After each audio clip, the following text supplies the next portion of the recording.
Hey, all right. Good morning. I'm with Travis again this morning, and let's go. Good morning, everyone.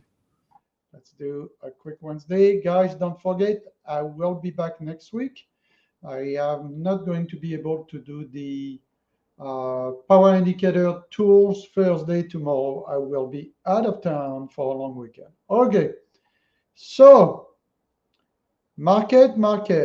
So a couple of options. We are going to look at the small portfolio from the small 401k in the company there. This one, we are going to look at the position AMD, Google, NVIDIA, Palantir, Tesla. By the way, those are the ones that I personally prefer, everybody, right? So we're going to look at those, and we are going to look at the market, and we are going to look at options as well. Option strikes that are important in the market. So let's look by the SPX first.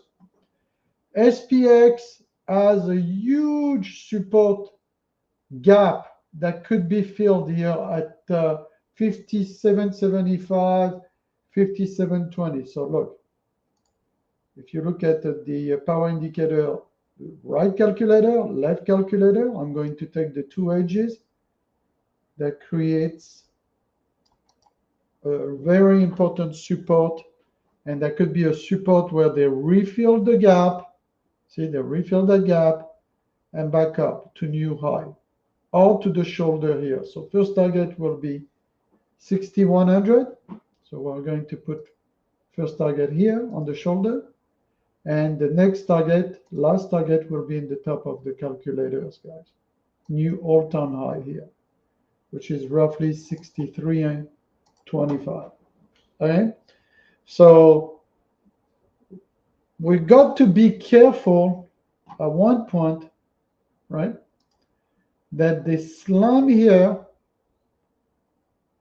retest the gap at 5,700 area, right, to power through to the shoulder 6101, or to power through to the all-time high at the top of the calculator of 6,300. So remember what we discussed. We discussed that June, July is going to be the area where I am going to look at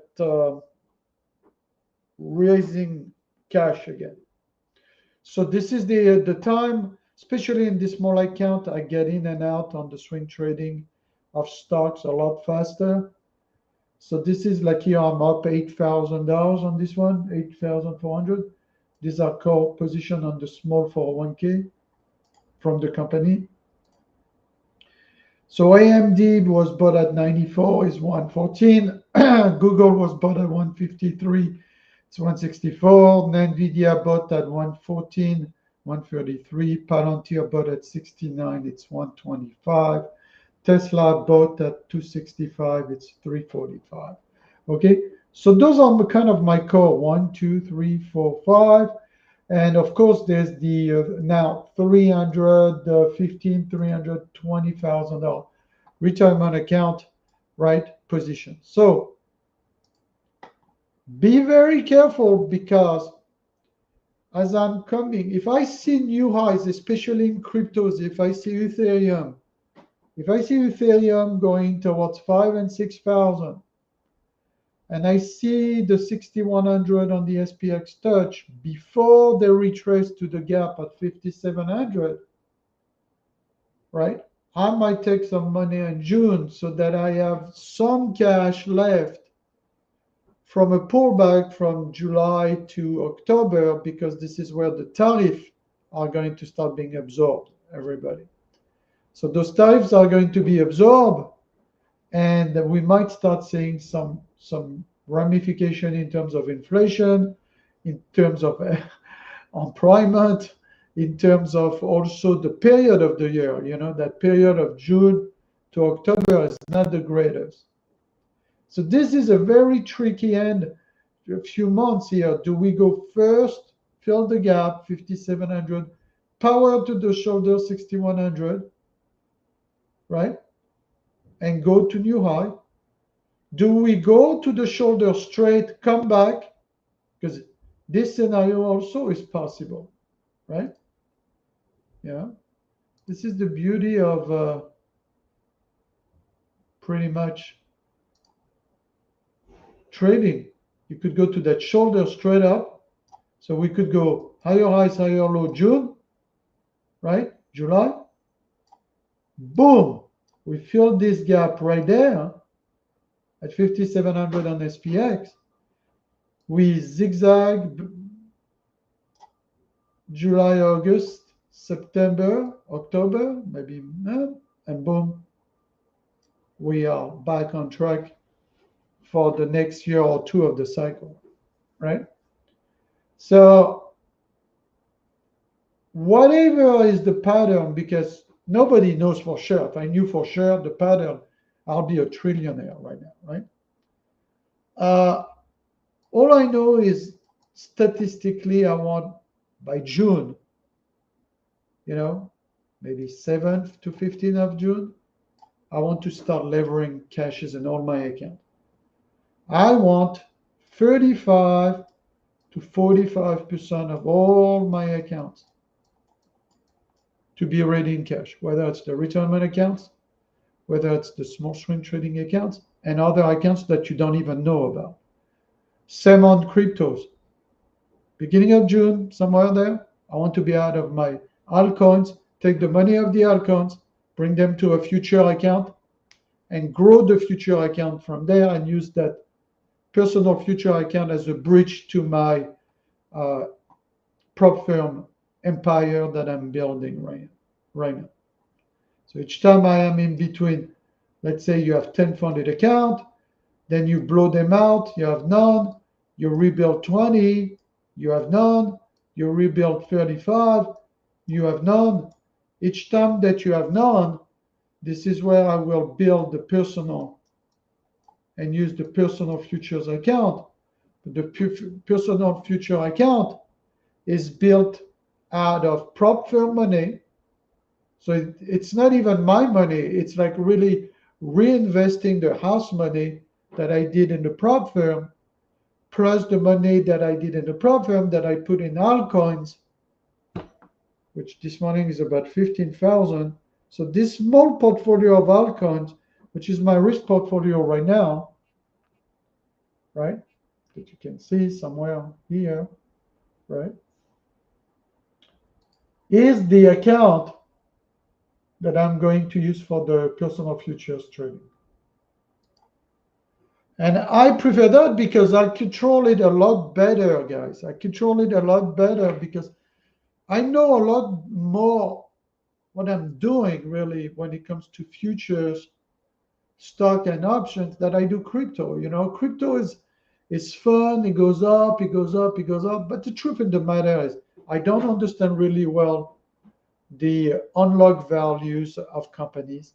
I don't really understand really a lot of components of manipulation and the cryptos that I absolutely understand and master in futures, option, and stocks. Right? So this is a very, very, very important game plan I just share with you because I will not be seeing you until next week at this point since I'm going for a long weekend. Next, we are going to look at the bonds. So let's look at the end. And as you can see, once again, shoulder, head, shoulder, shoulder, higher low, right? But it's testing the division here in our calculator, as you can see. So we got to hold this 109, and more specifically, the left shoulder low, which is 108.30 on the bonds. Here. Because if we start breaking that, we have a problem. This morning, the bonds are testing the 5%, right? Yield, right? And you don't want to see the market a lot more than 5%. This is where the market starts being nervous. So the market is ignoring the bond market here. That's a problem because, you know, they always say the smart money is in uh, uh, the SPX, the ES, but it's not true.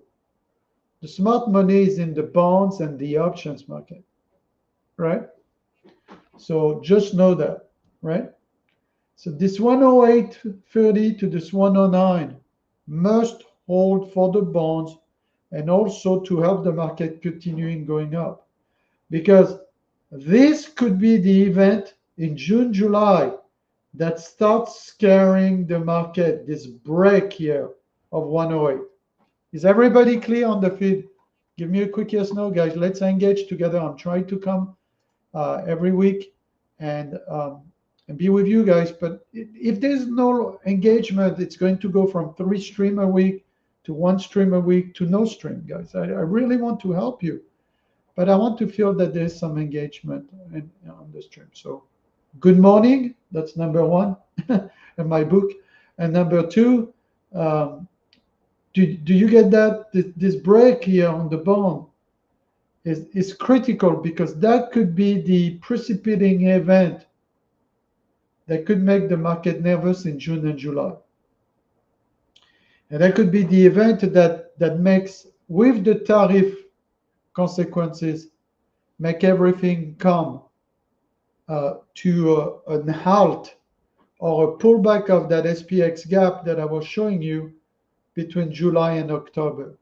This is why between now and June, the next 3 weeks, I want to leverage back 30 to 45% back in cash to be ready to accumulate asset in case there's another leg down in the market, right? But these things needs to be done very, very gently, because if the market keeps on going, anyway, even if I leverage cash on the $300,000 portfolio, I'm a winner anyway. Even in this portfolio, so you look at this small 401k there. Even if I sell, let's say, half of all the position, half of the AMD, which I bought at 93, it's 113 a couple of weeks ago. Google, which I bought at 153, it's 164. The Nvidia, which I bought at 114, is 133. Palantir, which I bought at 69, which is 125. Tesla, which I bought at 265, which is 345, right? Even if I sell half of the positions and the market rips up July and the next 2 years, I'm still making money. If the market pulls back, I have cash to add to those positions at lower cost basis, and I'm a winner. So it goes up, I'm a winner. It goes down, I'm a winner. But if it crashes down and you are all vested and there's no cash left, there is no dry powder, then you are not a winner. You are going to have to hit the pullback, and you don't want to be in that situation where I was going at the gym and I was sitting in a hot room where people were calling their 401k or 101k or 201k because after the Nasdaq dropped 20%, right? So this is very, very, very, very, very, very profound what I'm sharing with you guys. Let's look at Nasdaq, SPY, and then we'll see if we have 10 minutes to do some of the Magnificent Seven, or at least the core 4 or 5 that I have on the small account. And tell you the truth, I got to look. I mean, I lower my exposure on Palantir, which looking back forward was not the best. But I diversified in what I felt had better value, AMD and Google. And by the way, you can see all of it in our YouTube channel. If you go to our YouTube channel and you go, it's not on the last video. So the last video I did was about 4 weeks ago, a month ago. And that was when the market was at the low there. Like I really showed you the portfolio at the low, which was 286,000, while the Nasdaq was down 20%. Well, even though it was 286 was about roughly $1,000 to $2,000 better than the end of the year in December that I gave you on the last update, right there somewhere here, 6 months ago or whatever it was, of 284, 283. So you can, so here on that video, you can see all the moves that I done at the low. Like on that video, I literally tells you I bought some Google, I loaded 160 shares on AMD. I mean, you see what I was buying. I was buying 10 more shares of Coinbase. Yeah. So the main ad during the drop was what? Was NVIDIA, Palantir. I had re-entered some 50 shares of Palantir. After selling a lot of Palantir, re-entered 50 shares of Palantir. The ad was NVIDIA, the ad was Coinbase, the ad was Google, and the ad was AMD, 100 shares of AMD, 160 shares of AMD. Okay?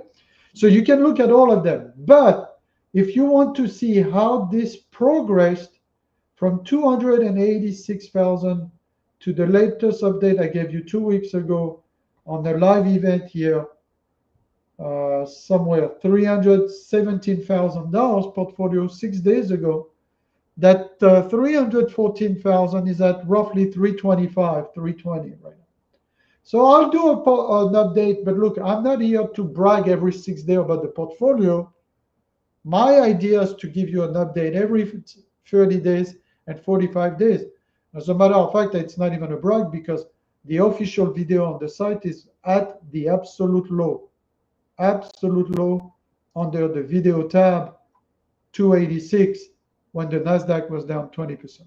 All right, and I was buying and I'm buying and buying. The Nasdaq was pacing, and I was buying. Same here on the small retirement portfolio. Okay. So Nasdaq is next. Let's do the NQ. So even though we day trade Nasdaq, we still have to have a little bit of a game plan, right? So we still have a lower high on Nasdaq. We have a huge head and shoulder on the weekly. So do we come and fill the gaps? Do we come and go test the probability power indicator at 20,800 area? Could slam here even at 20,005. So it's like the Nasdaq, like I showed you. I think we are sideways up as high as we go to this lower high, which brings us closer to this 21.9, 21.7 on Nasdaq. Lower high Nasdaq. Maybe the lower high Nasdaq rejection will trigger the SPX pullback on the gap fill I was showing you, right? So I think this is where I told you in June, in a couple of weeks, 2-3 weeks, I want to be very careful that they slam it back here at 20,007, 20,005, retest here, and then somewhere in September, October, boom. Now they go for the all-time high of 23,005. All right? So be very, very careful because this is a very powerful analysis I just gave you. Next, we are going to do one by one. Palantir. We have about 5 minutes using the probability power indicator. Palantir looks excellent. New high at the edge of the calculator at 133. Palantir is just a matter of time. It might go back towards this 100 area. Palantir might go back to 190 area. This is the pullback area.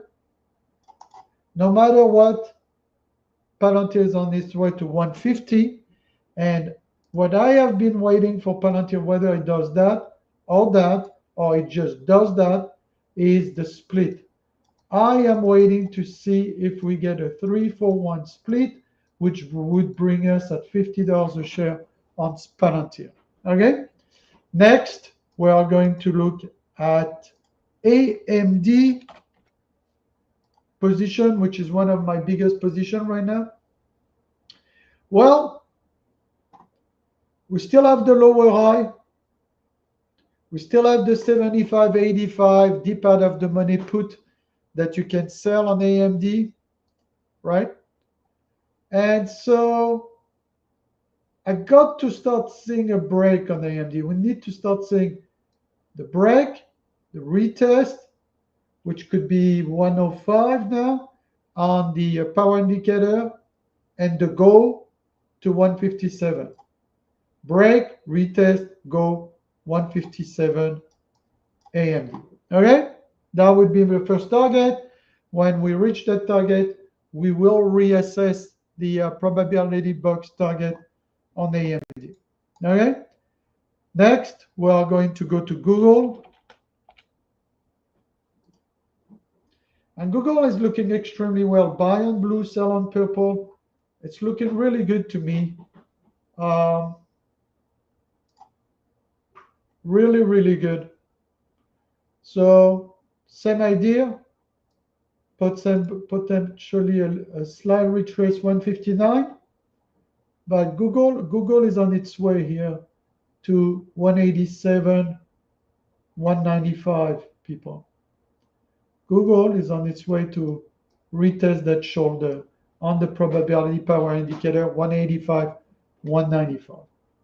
Next, on the probability power indicator top 5 that I like and own, as I've showed you, is going to be NVIDIA, and we'll do Tesla and we'll be done for today.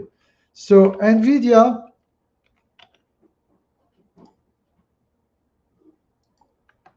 not this one, but this one. Well, this one is not as attractive as AMD and Google. As you can see, it's already on purple. It's already left the blue from 86. So if you didn't buy NVIDIA at 86, you're a little late. It's coming to the shoulder 141. You know, it has a potential to break here, but if you notice carefully, it's still doing the lower high type of thing. Oh, it broke it. It could potentially June, July, go to this 145 area, 150, and then slam down and retest somewhere the equilibrium of both the probability power indicator, which is roughly 115. So be careful, this range, 150, 140, coming into NVIDIA to 115, slam back down and filling the gap. Next, we're going to, last but not least, Tesla, and then I'll go to the private group.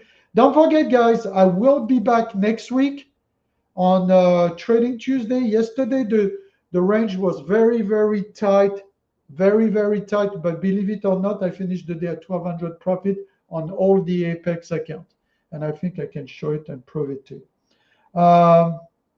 So you can compare all the Apex account I had compared to the balance I have now. See, because yesterday was very difficult, tight range, but I told you as soon as the range break, and it did break on the downside, bam, you do some NQs and boom, you make $1,000. So on Tesla,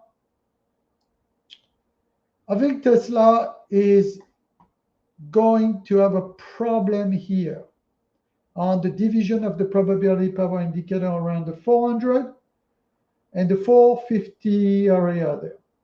So Tesla is coming to an area of problem from this division here, this shoulder here.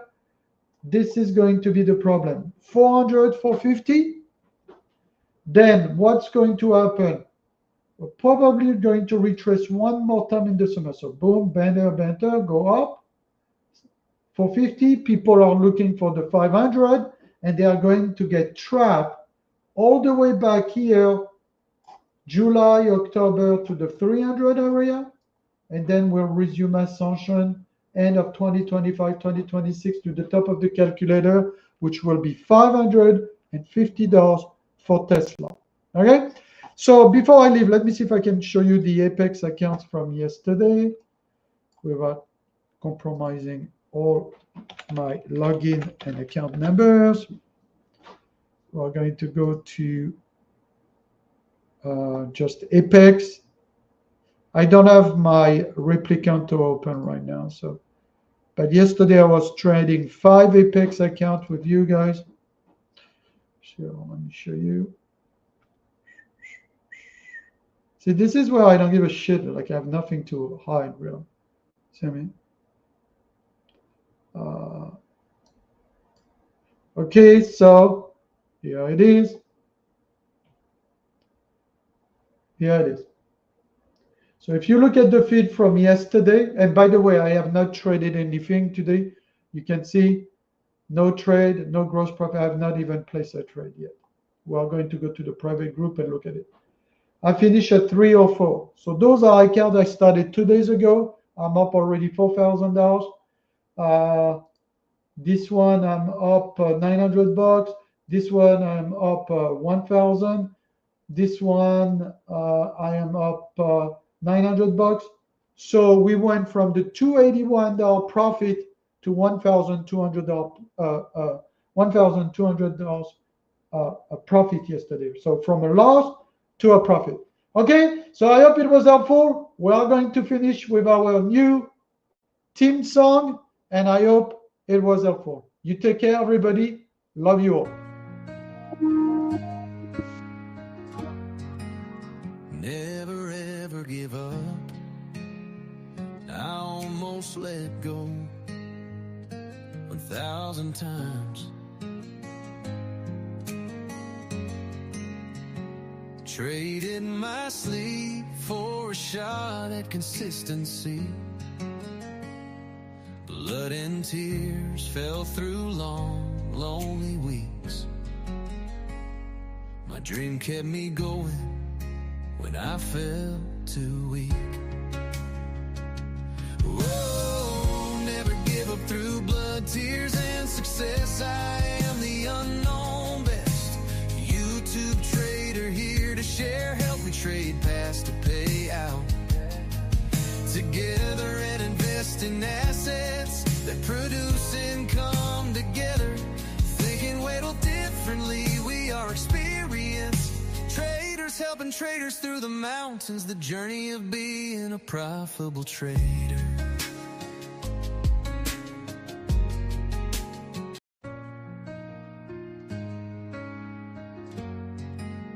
Never ever give up. I almost let go 1,000 times.